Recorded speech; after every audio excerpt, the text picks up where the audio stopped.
খুব তাড়াতাড়ি বাড়িতেই চিংড়ি মাছ ও পটল দিয়ে একটা রেসিপি বানিয়ে ফেলুন, পটলের দোরমা।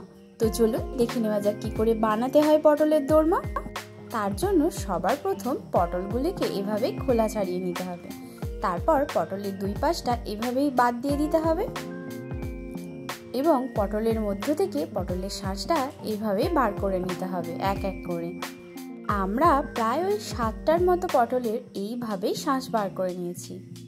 মিক্সির মধ্যে নিয়ে নিতে হবে পটলের শাঁস ও তার সাথে দিয়ে দেব কিছু কাটা পেঁয়াজ, 6 কোয়া রসুন ও 2 কুচি আদা, 100 গ্রাম ছাড়ানো চিংড়ি মাছ ও 2টি কাঁচা লঙ্কা ও পরিমাণ মতো নুন দিয়ে দিতে হবে। দিয়ে ভালো করে পেস্ট করে নিতে হবে। ব্যাস, পেস্ট প্রস্তুত হয়ে গেছে। এবার একটি কড়া নিয়ে নেবার পালা।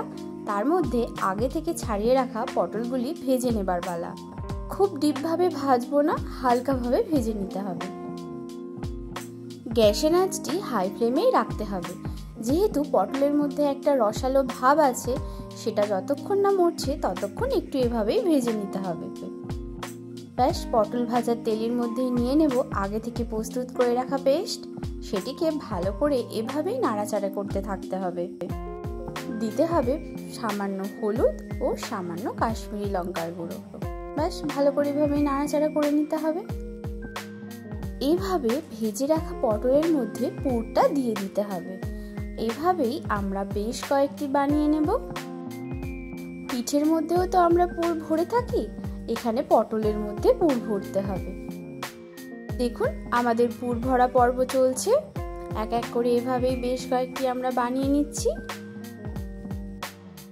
ব্যাস, পুর ভরা পর্ব শেষ।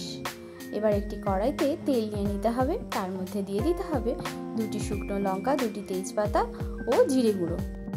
ব্যাস, এভাবেই নাড়াচাড়া করে নিতে হবে ও আগে থেকে কুচি করে রাখা পেঁয়াজ দিয়ে দিতে হবে। পেঁয়াজটা দেওয়ার পর আমরা এভাবেই হালকা হাতে নেড়ে নেব। সামান্য ভাজা হয়ে গেলে দিয়ে দেব 1 চামচ রসুন ও 1 চামচ আদা বাটা। আদা রসুন বাটাটা দেওয়া হয়ে গেলে এইভাবেই একটু ভেজে নিতে হবে। দেখুন, আমাদের ভাজা পর্ব চলছে। এবার দিয়ে দেবার পালা টমেটো। টমেটো দেওয়া হয়ে গেলে এভাবেই নাড়তে হবে। আমরা এখানে একটি টমেটো ব্যবহার করেছি। এবার মশলা অ্যাড করার পালা। দিয়ে দেব স্বাদ মতো নুন, 1/2 চামচ পরিমাণ হলুদ গুঁড়ো,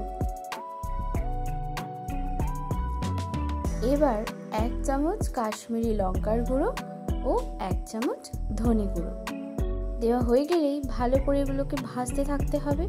দেখুন, আমাদের ভাজা পর্ব প্রায় শেষের পথে। আপনারাও বাড়িতে বানান আর কেমন লাগলো আমাদেরকে তা অবশ্যই কমেন্টে জানান। ব্যাস, ভাজা পর্ব হয়ে গেছে। আমরা এবার পরিমাণ মতো জল দিয়ে দেব। জল দিয়ে বেশ কিছুক্ষণ এভাবেই ফুটতে দিয়ে দেব। পটলের মধ্যে আমরা তো আগে থেকে পুর ভরে রেখেছিলাম, সেই পটলগুলোকে এই ঝোলের মধ্যে দিয়ে দিতে হবে। দেওয়া হয়ে গেলে হালকাভাবে নেড়ে দিয়ে 10 থেকে 15 মিনিট মতো ফুটতে দিতে হবে। দেখুন, আমাদের নাড়াচাড়া পর্ব চলছে। এবার দিয়ে দেব 1/2 চামচ পরিমাণ গরম মশলার গুঁড়ো। ব্যাস, সবশেষে প্রস্তুত হয়ে যাবে পটলের দোরমা। দিয়ে দিতে হবে কুচি করে রাখা ধনেপাতা। উপর থেকে ছড়িয়ে দিয়ে হালকাভাবে নেড়ে দিলেই হয়ে যাবে। এবার স্বাদ গ্রহণ করার পালা। গরম ভাতের সাথে এটি কিন্তু দুর্দান্ত একটি রেসিপি। ভিডিওটি ভালো লাগলে অবশ্যই পাশে থাকার অনুরোধ রইল। আজ তাহলে এই পর্যন্তই। দেখা হবে নতুন কোনো একটি রেসিপি নিয়ে।